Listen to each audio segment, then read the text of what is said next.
प्यार से कहना धन काजी।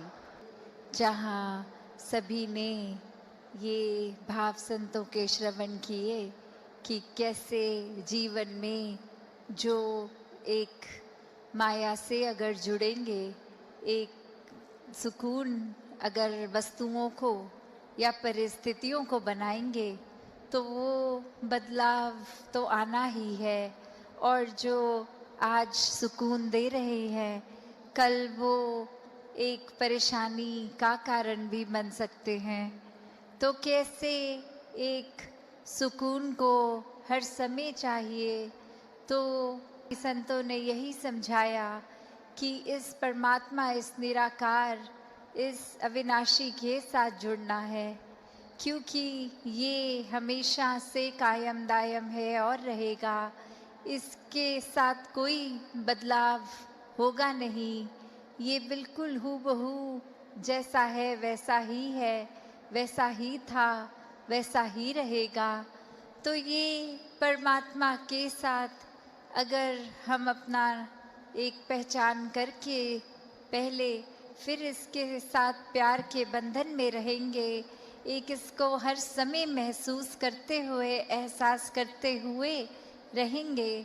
तो फिर ये जीवन वाकई ही कोई भी परिस्थिति का मोहताज नहीं है।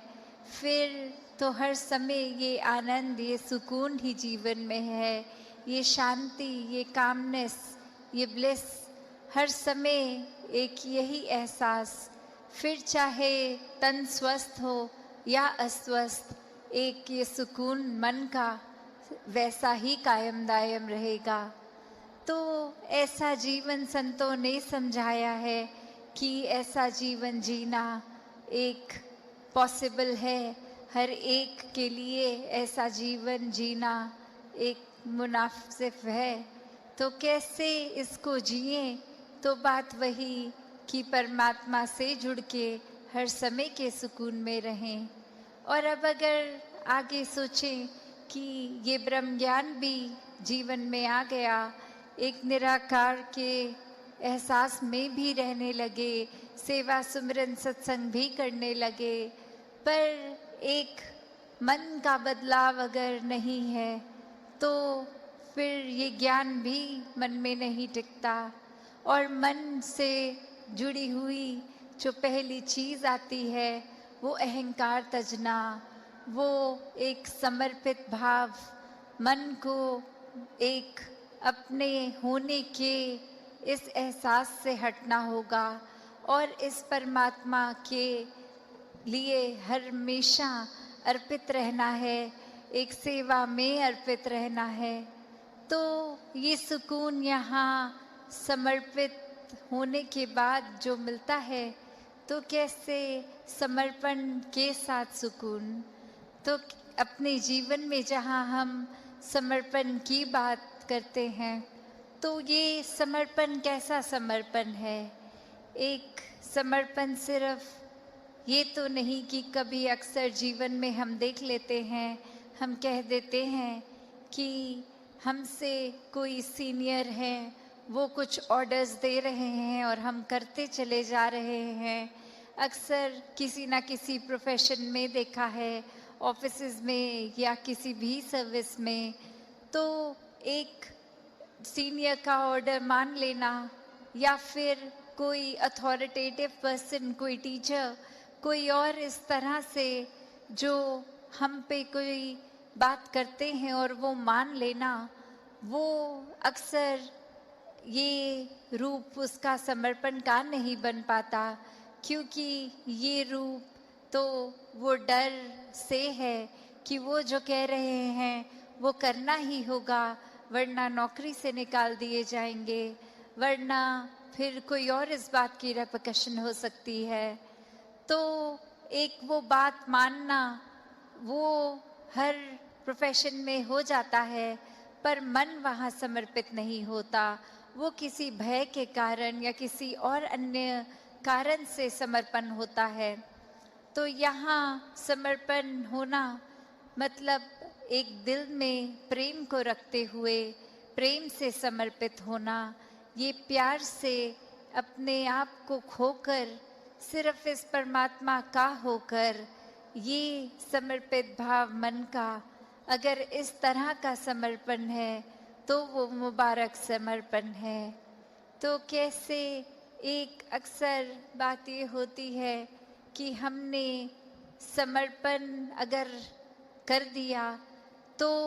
ये जो इतने सालों में अक्सर अगर हम सोच के भी देखें कि छोटी उम्र से ही पढ़ते लिखते एक डिग्रियां मिल गई, एक हमें कोई और उपाधि मिल गई, तो ये कमाने के लिए चाहे कितने वर्ष लग गए, पर जब समर्पण की बात आती है, अहंकार को तजने की, अहंकार गंवाने की, तो उसमें उतने ही साल नहीं लगते। ये तो एक पल में ही समर्पण हो जाता है। जैसे ही ये मन समझ लेता है कि ये शरीर मैं नहीं हूँ, ये आत्मा का असली रूप परमात्मा है और शरीर ने तो अपनी यात्रा कुछ सालों में करके इसका एक विनाश हो जाना है, तो कैसे ये समर्पित जीवन जिया जाए जब तक जीवन है। तो बात वही एक कहानी के साथ तास अपनी रखना चाहेगी कि एक बार एक गुरु के पास शिष्य आता है जो काफ़ी सालों के बाद, और आते ही अपने गुरु के आगे 1000 सोने की गिनियाँ दे देता है और ये कहता है कि इतने वर्ष मैंने काम काज किया और बात मन में यही आती रही कि आपके सामने आशीर्वाद लेंगे जब 1000 गिनियाँ पूरी हो जाएंगी, और आज ये बोरी भर के आपके पास ये समर्पित करने के लिए आए हैं और आप इसको कबूल कीजिए। वहीं वो गुरु वो लेकर सामान अपने शिष्य से कहता है कि ठीक है, तुमने ये दी, मैंने स्वीकार करी, और अब ये जो सामने नदी बह रही है, सारी की सारी ये गिनियाँ उस पानी में बहा दो। और अब वो शिष्य के मन में सवाल कि क्या ये एक क्या ही बात हुई, इतनी मेहनत जो करी कि गुरु को देंगे और अब वो दे भी दिया, तो उसके बाद वो इसको अपने पास नहीं रख रहे हैं, वो इसको नदी में बहाने को कह रहे हैं। तो वहीं वो सवाल कि क्या फिर वो समर्पण था कि अगर एक क्या होगा अब उस वस्तु का, जिस तरह हम देना चाह रहे थे वो उस तरह अपनाई नहीं गई, उसको साथ तो कुछ और ही करने को कह दिया। तो वहीं ये ख्याल जहाँ उस शिष्य को आया और फिर वो अपने मन पे किसी तरह काबू करके, क्योंकि अब गुरु ने कहा था तो वो फॉलो करने के लिए किसी भी सोच विचार के साथ चला तो गया नदी किनारे कि ठीक है, अब कहा है तो ऐसा ही करना होगा। और वहीं काफ़ी देर हो गई और अब गुरु भी इंतज़ार कर रहा है कि ये इतनी देर से लौट के नहीं आया, इतनी देर क्यों लग रही है वो उसको वो सिक्के नदी में बहाने के लिए। तो फिर वो गुरु ही खुद उस नदी किनारे जाते हैं और क्या देखते हैं कि वो शिष्य एक एक करके सिक्के को फेंक रहा है, जिसकी वजह से वो बहुत ही देर लग रही है। वो एक बात फिर गुरु समझाते हैं कि ये समर्पण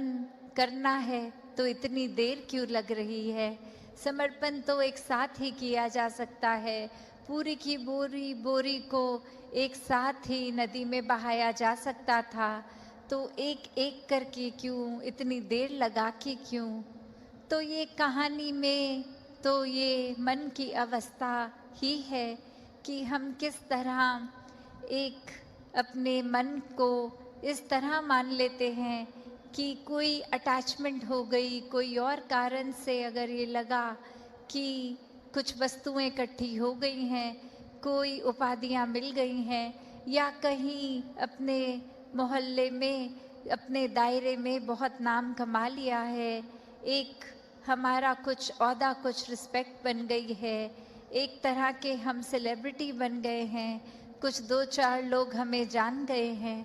तो ये एक इम्पॉर्टेंट होने का अहंकार या कोई और तरह का अहंकार ये मन में घर कर लेता है। तो ये सारी चीज़ें सिर्फ इस्तेमाल के लिए और सदुपयोग के ही काम आए। दातार हर एक पे कृपा करे कि सुकून जीवन में सबके भरा रहे, सेवा भाव, एक समर्पित मन, इस तरह का जीवन हर कोई जीता जाए। साथ संगत जी, धन निरंकार जी।